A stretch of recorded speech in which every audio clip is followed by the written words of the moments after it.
Sa pamayo kan mga nagbabagang bareta. El Nino sa Bicol, 24 ektaryang umahanaan na danyaran. Alagad paguran, mamamatean na subot sa Hunyo. Pag-reimburse kan gastuson sa iraram kan fuel subsidy program hasta sa aga na sana.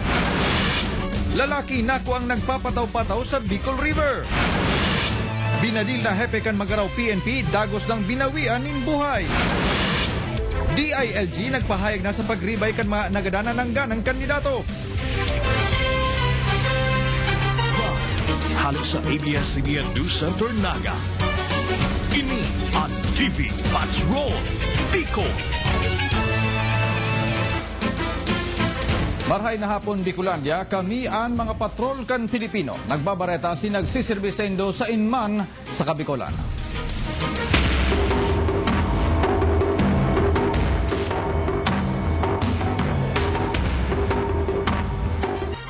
Epekto kan El Nino sa Bicol, 24 ektaryang dagang agrikultural na ang apektado.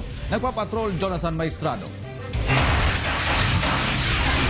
Sa pangkabinugang epekto kan tig-init, sigun sa DA, naglampas na sa 23,000 ektarya ng dagang agrikultural sa Bicol ang apektado kan El Nino.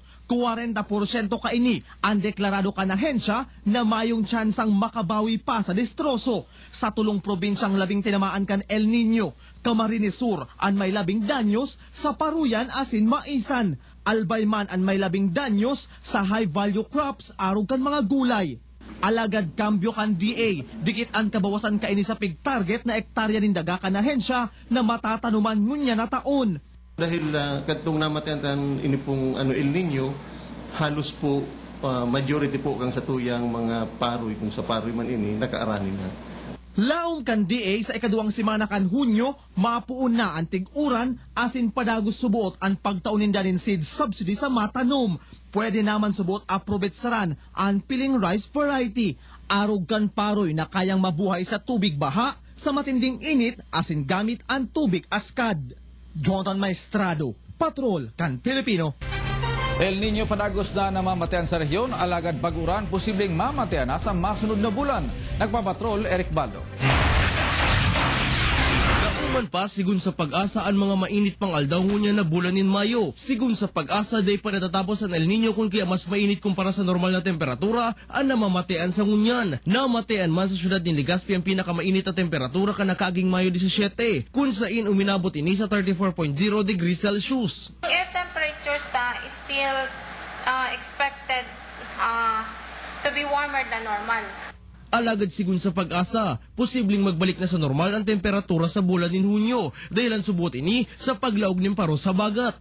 Mag-start na din kaya yung tinatapag ng southwest monsoon or habagat, pero medyo madidelay nga dahil nga sa El Nino. Magiging mauran naman sa masunod na bulan asin lauman ang paglaog nin saro sagot sa duwang bagyo sa nasyon sa bulan nin Hunyo. Eric Baldo, Patrol kan Pilipino. 2.7 milyong pisong fondo ipigtagama kan DA Bicol sa fuel subsidy program para sa mga paraumang apektado kan El Nino. Pag-reimburse kan ahensya sa ginastos nila hasta sa aga na sana. Nagpapatrol Jonathan Maestrado. Gikan sa regular na pondo kan ahensya, nag-alokar nin 15 milyong piso ang DA Bicol para sa mga programa ninda kontra El Nino. 2.7 milyong piso rigdi ipigtagama sa fuel subsidy program para ini sa mga paraoma na nagpirit magtanom maski mate na ang El Nino katapusan nin Marso. Arog ni Pilar Berinya. Crop at reproductive stage. Tapos ito pong igwaning functional STW, saka ito pong igwaning mga pump irrigation na sa open source. Babayadan kan DA ang kantidad nin krudo na ginamit kan kwalipikadong paraoma para sa shallow tube wells asin pump irrigation open source na pinaandar ninda. Sundo sa aga na sana ang pag-akong reimbursement kan DA Bicol. Kaya si Nanay Pilar na nagpagusi na kasubago, sibo sa pagtipon kan resibo kan binakal na krudo. Ako ngayon, yan talagang kahirap kami magkakamunta. O, kikita mo na, nahiling mo na yan gapos, walang tanong. Sabi nga, Mayor na apektado kan El Nino sa rehiyon ang Masbate, Albay asin Camarines Sur. Alagad sabi kan ahensya, aabuton kan fuel subsidy ang paraoma kan Norte, Catanduanes asin Sorsogon. Jonathan Maestrado, Patrol kan Pilipino. Binadil na hepe de pulisyakan Magaraw Kamar ni Surdagos binawian ng buhay huli sa nagpalyar na kidney. Task Force Balya binilog para sa mas na marikas na pagresolbir sa kaso. Nagpapatrol Miles Melia. Actually, ang tama man niya, ma'am, lahi masyado fatal sa iyong buhay. Ang nakakaasiguran na impormasyong ligtas na sa peligro kan tulong tama rin bala sa hawak si Police Chief Inspector Angeles Balya, hepe kan Magaraw PNP, nasan lianing kamunduan kan biglang binawian ininin buhay alas 4:30 kasubagong maagahon. Nagpalyar ang kidney kaini kaya ibinaliw pa kuta sa sarong ospital Kasubanggi na may pasilidad magtratar kan nasabing parte kan hawak. Ano, dahil ka siya nag-malfunction sa kidney niya, kaya ito ang naging cause of death niya.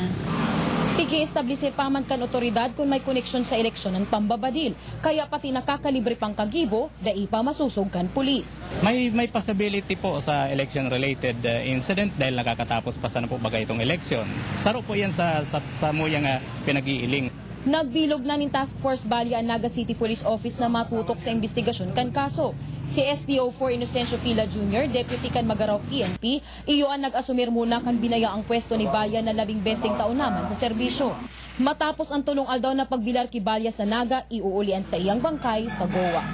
Salbado naman sa peligro ang santaong aki ni Balya na tinamaan sa bitis durante kan pambabadil. Ngunyan kuraho kan pamilya ni Balya ang hustisya nganing ipanimbag ang mga taong responsable sa panggagadan sa iya.